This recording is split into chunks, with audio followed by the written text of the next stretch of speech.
In December of 1927, there was a SS-4 submarine that was on routine trial runs off the coast of Cape Cod in Massachusetts. And it was running along just underneath the waterline when the USS Paulding, which was a Coast Guard destroyer that was doing patrols for alcohol smuggling, because at this time there was prohibition in the United States and alcohol was illegal.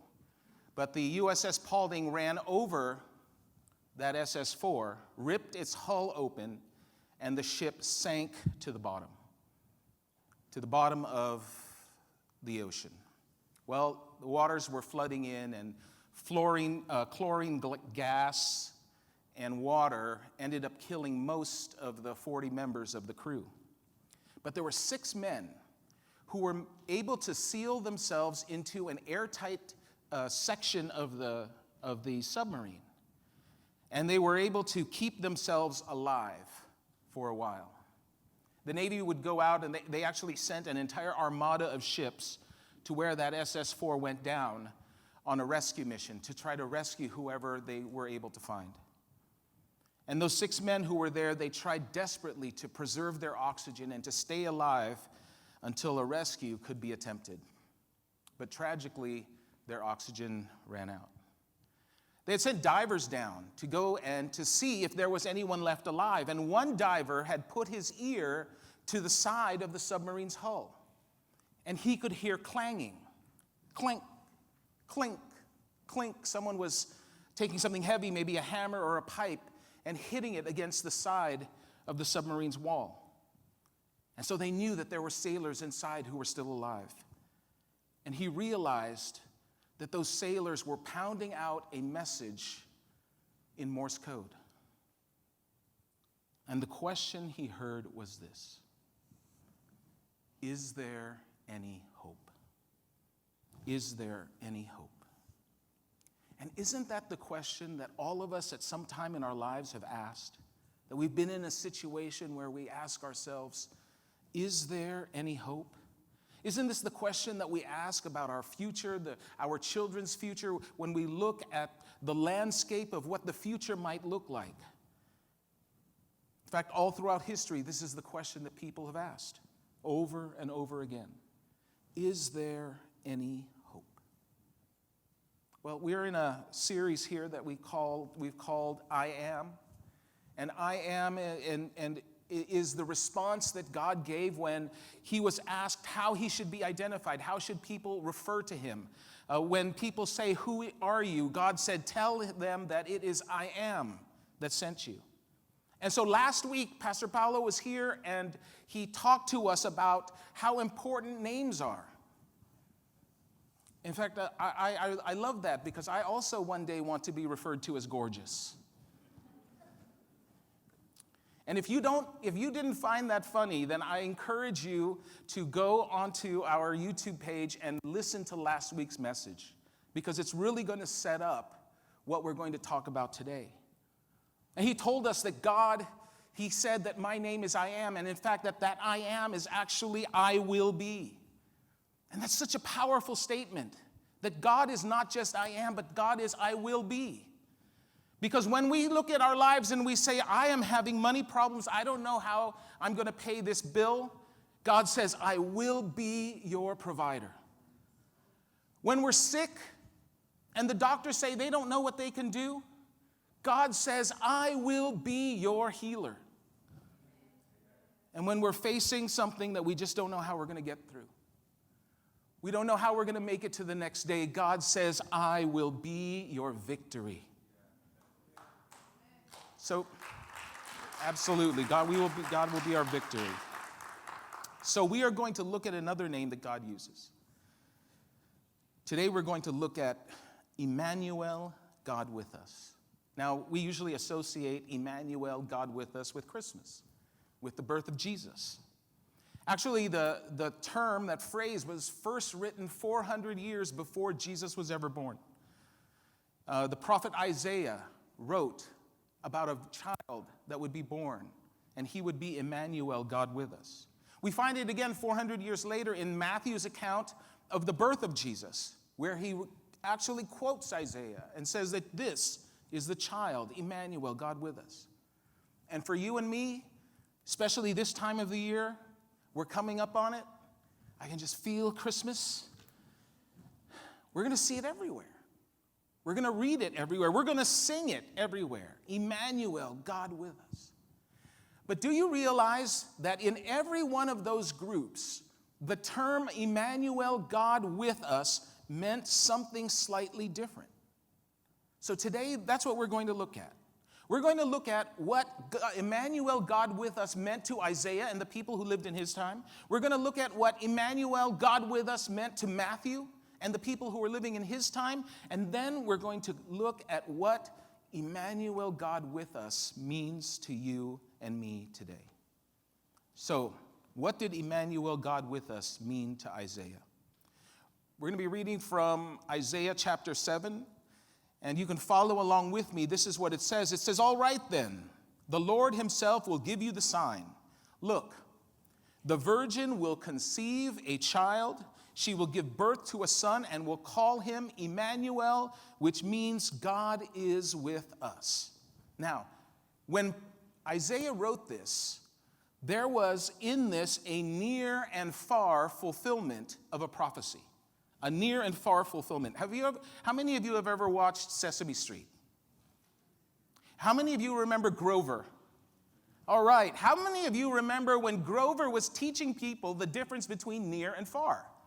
Right? He would come up here and he'd say, this is near. Then he'd turn around and he'd go, and he'd go all the way back here, and he'd say, oh, the camera's going to hate this. This is far. Right? So that's what Isaiah was doing. In this prophecy, he was giving us both a near and far prophecy. So in this passage, this is what's happening.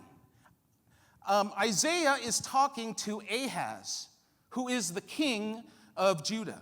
And Ahaz was an evil man, and he was a bad king. In fact, Ahaz was so bad that he was known to sacrifice his own children to false gods. That's how bad he was. And in this time, the main superpower in the world was the Assyrian Empire. And the two other nations that were around Judah at the time were the nations of Israel, which used to be the northern kingdom, and also Syria. So the kings of Israel and Syria, seeing how the Assyrian Empire was growing larger and larger, they went to Ahaz to ask if they could form an alliance of Israel, Judah, and Syria to stand up against the Assyrian Empire. Well, Ahaz, he went back and forth on it. First he agreed, and then he didn't agree, and eventually the Syrians and the Israelites were so upset at his indecision, they came up with a plan. What they were going to do was these two kingdoms were going to invade Judah. They were going to depose Ahaz. They were going to put a new king in his place, and that new king would then partner with them to stand up to the Assyrians. And when Ahaz found out that that was their plan, he was scared. And so because he was scared, Isaiah was sent to the king to calm him down and to deliver a message of comfort. So Isaiah goes to Ahaz and he tells him, listen, if you will just trust God, if you will just have faith in God, if you will put everything that's in your hands that you're worried about, give that to God. If you will do that, God will deliver you. But Ahaz didn't trust God. He put his faith and trust in his own wisdom. He put his faith and trust in his own reasoning. And so you know what he did? He went to the king of Assyria and tried to make a deal. In fact, he made a deal with Assyria. And he thought he was fine. Until eventually Assyria turned on him. This was no surprise. And so now Ahaz had 3 enemies. He doesn't know what to do. He's even more scared than he was before. And so Isaiah goes to the king again. And he tells him the same thing. He says, King, if you will just trust God, if you will just have faith in him, if you will just take everything that you're worried about and put it in his hands, God will deliver you. And then Isaiah says this interesting thing. He says, Ahaz, listen, you need to trust God, and he's going to give you a sign. He's going to give you a sign. He's going to give you a sign, and the sign is this child is going to come. This is the child that Isaiah was talking about. Isaiah told him that a child will be born. This is the passage. This is the near fulfillment of what Isaiah was saying. He goes on in verse 15 and he talks about that child. He says, by the time this child is old enough to choose what is right and to reject what is wrong, he will be eating yogurt and honey. For before the child is that old, the lands of the two kings you fear so much will both be deserted. See, he's saying, listen, Ahaz, this child is going to be born, and this child is going to grow. And all you've got to do is wait it out. All you've got to do is have faith, because as this child grows, eventually he's going to be old enough to know the difference between right and wrong. And when that happens, the two kings who are trying to take you out will be gone. Their kingdoms will be deserted. You just have to wait it out. And if you do that, if you wait, if you trust in God, you will be victorious. You will have peace. You just have to trust. But Ahaz was stubborn, and he didn't trust. And then here's the great part. Here's the part about this that makes me have so much love for God. The king said, I'm not going to trust God, but the people who lived in Judah, the group of people who still believed in God, they trusted him. And God was still faithful to those people who were in the kingdom, despite what the king was doing. And so God told them, even though your king rejects me, I'm still going to send this child. And this child will be the sign, and it will be the sign of my faithfulness to you. And that child was born in Isaiah's day. It wasn't Jesus, but it was a child. A child was born, and that child was the sign. Now, I know it says virgin birth, but there's something weird about the language, because virgin could mean virgin, but it could also mean a young lady. So that part is kind of confusing. But in the time that Isaiah wrote this, 400 years before Jesus was born, there was a child that was born. And that child grew. And that child represented God's faithfulness to the people that were faithful to God. Despite a corrupt and evil ruler, despite other faithless politicians and leaders that were in the kingdom, God was faithful to his people. And this child, Emmanuel, God with us, was the symbol of God's deliverance and God's grace. So to Isaiah, God with us was a sign of hope. It was a sign that God was there and that God would be faithful. So what did Emmanuel, God with us, mean to Matthew? Here's Matthew's account in Matthew chapter 1 as he's talking about the birth of Jesus. He says, as he considered this, an angel of the Lord appeared to him in a dream. Joseph, son of David, the angel said, do not be afraid to take Mary as your wife, for the child within her was conceived by the Holy Spirit. And she will have a son, and you are to name him Jesus, for he will save his people from their sins. All of this occurred to fulfill the Lord's message through his prophet, and this is where he quotes Isaiah. He says, look, the virgin will conceive a child, they will give birth to a son, and they will call him Immanuel, which means God is with us. There was an artist who was drawing a picture of a winter scene at twilight. The trees were dark. They were laden with snow. There was no sunlight. And in the middle of it, there was a dark and dreary house. You could barely see anything. All you could see was darkness. And it looked lonely and it looked desolate. And then in one stroke, the artist took a yellow crayon and he drew light coming out of the window of the house and lighting up the darkness around the house. It was amazing. In one single stroke, the entire scene was transformed from a scene of desolation and a scene of sadness to a vision of comfort and a vision of cheer. It was a vision of hope. And that is what Emmanuel, God with us, represented to Matthew and the people who were living in Matthew's time. See, at the time that Jesus was born, at the time that Matthew was describing all of this, the entire world had not heard from God for 400 years. Imagine that. 400 years. There was no sign of hearing anything at all from God. And like a streak of light into the darkness, Jesus Christ, the light of the world, came into the world. And he was Emmanuel, God with us. Now, the Jewish people at the time, they knew the prophecy of Isaiah. They had read it before. They understood it. They were hoping on it. They were banking on it. They expected that it was going to come. They saw that the near fulfillment had happened. They were waiting for the far fulfillment to come. But what they were expecting was someone to rescue them from the Roman occupation. And instead, what they got was someone who rescued them from their own sins. See, they were expecting a Messiah to save them from their enemies. Instead, they met a Messiah who redeemed them from their sins. And this is an interesting thing to me. It's like if you were to go to the emergency room and you have a splinter in your finger and you have a gash in your leg that you're almost bleeding out, and they decide to work on the splinter in your finger first. Right? That's what they were thinking. That's what they wanted. They wanted someone to come and save them from the inconvenient thing. Instead, they got someone to save them from the fatal thing. Jesus didn't come to save their situation. Jesus came to save their souls.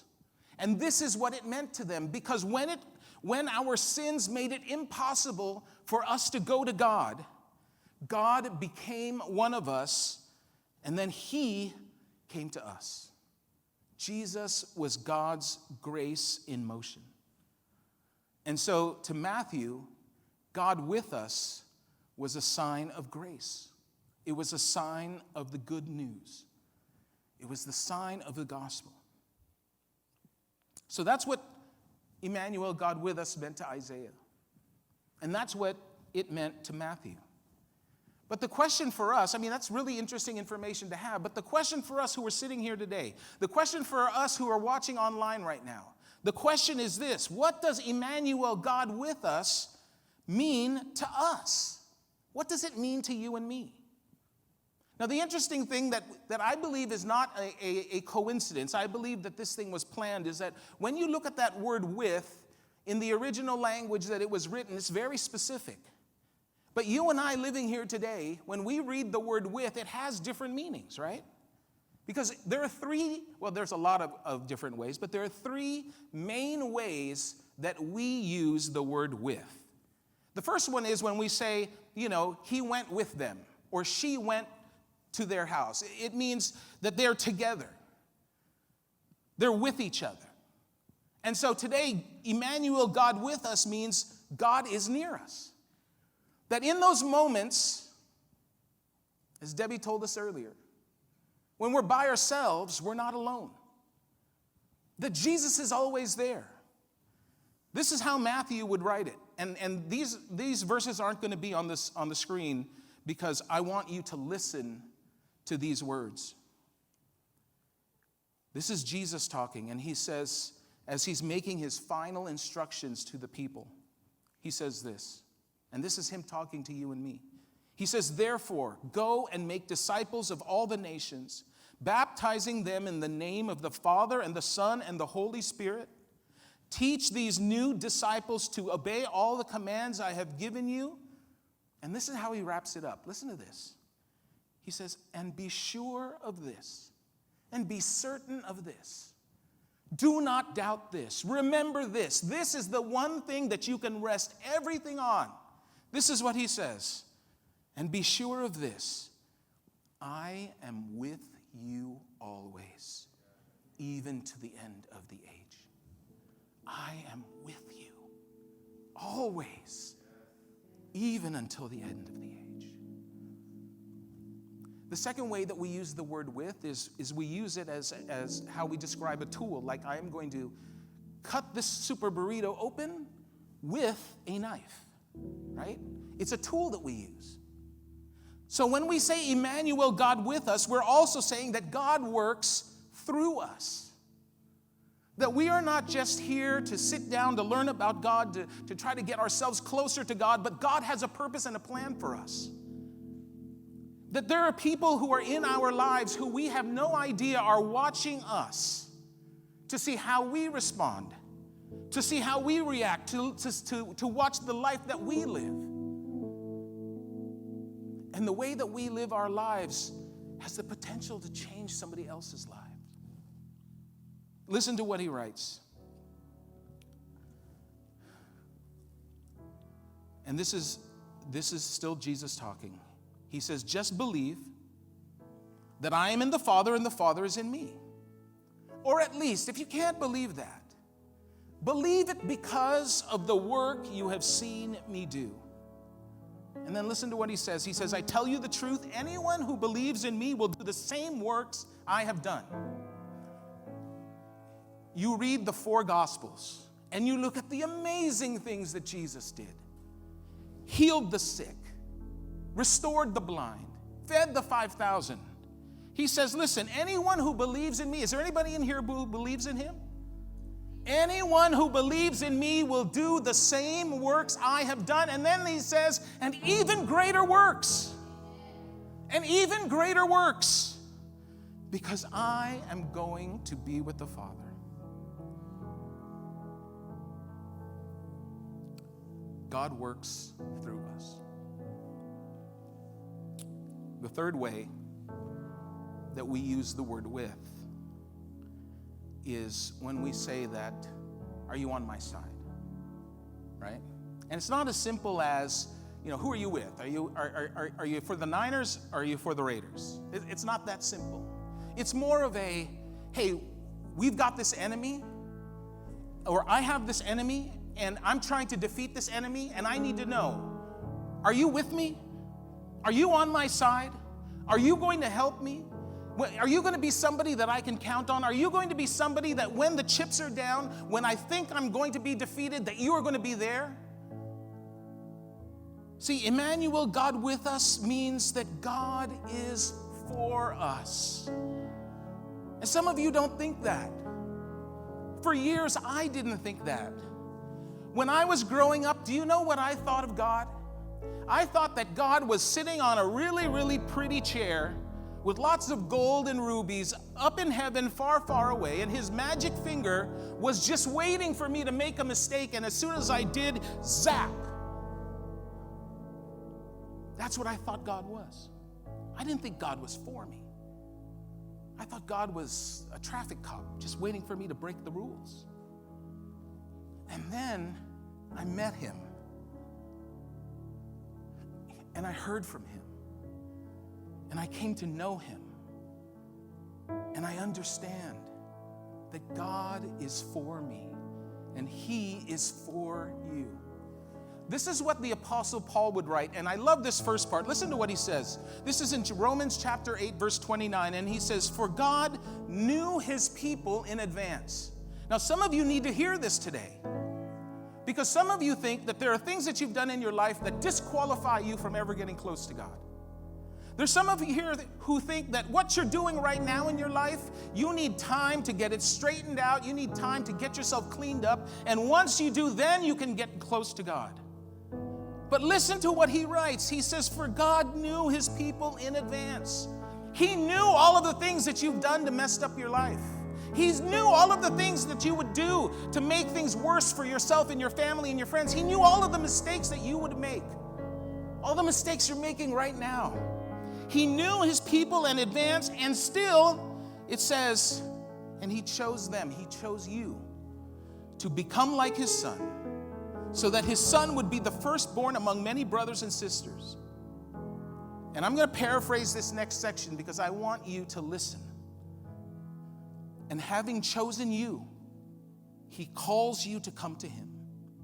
And having called you, he gave you the right standing with himself.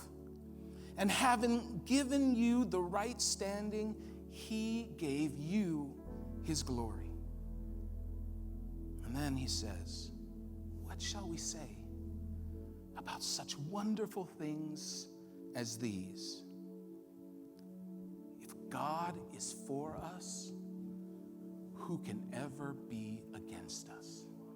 If God is for us, who can ever be against us? If God is for you, then who can ever be against you? God is near us. God works through us. God is for us.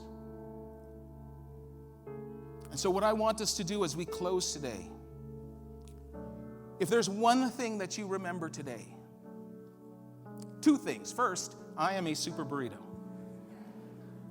But the second thing I want you to remember today is this. And I want you to say it with me. We're going to put it on the screen. God is near me. God works through me. God is for me. Now say it together. God is near me. God works through me. God is for me. God is near me. God works through me. God is for me. One more time. God is near me. All of you who are watching us online, God works through me. God is for me.